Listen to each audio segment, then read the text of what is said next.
do is just hit here, and what it'll do is it just sends the nerve up.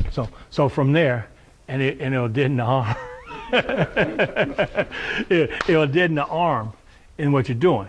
You see, and so in a Cobra doing it, you see what he would do is hit from here, and then as soon as I've struck, you see, and this is me blocking. No, just hold it. I won't hit. It's just me blocking. You see, just me block. Oh God, sorry, it's still sensitive. Oh, sorry. But it's just me blocking from there, and then from there I just slide off. You see, so and then do it. You it's actually a speckle. Yeah, because then it all depends because all he's doing is just blocking. You see, and so it looks like we're just flicking around. You see, because there's ones where you're doing here, and what it's doing, but what we're doing was we're actually where most people would say, okay, this is my target. This became my target. You see? So what I did, I said, okay, well, let me destroy his arm. Once I destroy it, because like I say, after that, you feel that it's just like, limps out on you, and you can't do too much with it. So, and what it also does though is it sends everything said warning here. It's forget hitting you. Oh, this hurts, and it makes all this vulnerable. You see, because our primary focus are still always cranial shots. Head shots. We're always trying to make sure that we're head hunters. We always try to do that because it's one way to get the fastest, cleanest, simplest knockout is headshot. Yeah, but in this case, I just destroyed the weapon. Just go, because sometimes you try to stay outside. Right. Okay, so here I'm gonna do it one more time, just here. Okay, now see what I would want to do is if it's right here. Okay, if I did it here, then what I would do is in this side. You see, is what I'm trying to do is hit it here so I can keep going outside. So because I gotta watch this, because see, I'd be doing this on him.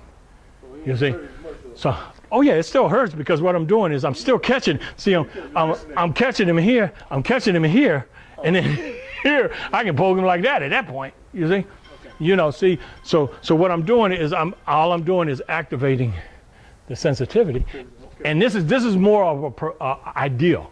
Like I say, the Cobra, especially with the Cobra, he wants to be outside. We don't like I can do him inside. There's times when they create the issue where you have to, but you have to be prepared because see, he may be throwing a 1-2, and my attention is for 1.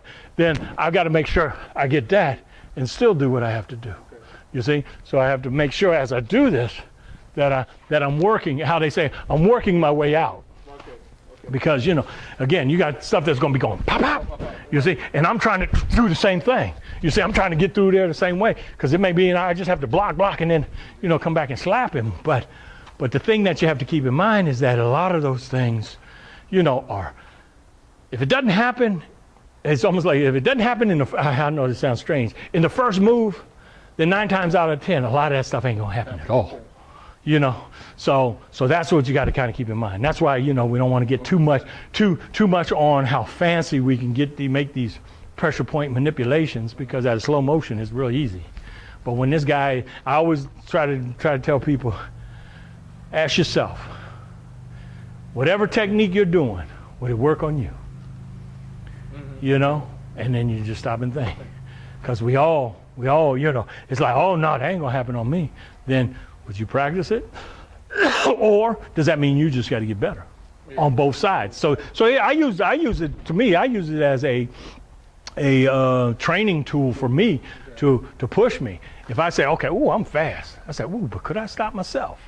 I got to make sure I'm training my blocks to be fast, you see, because I'm like, I may run into me, I may run into me, but 20 years younger, I really need to know.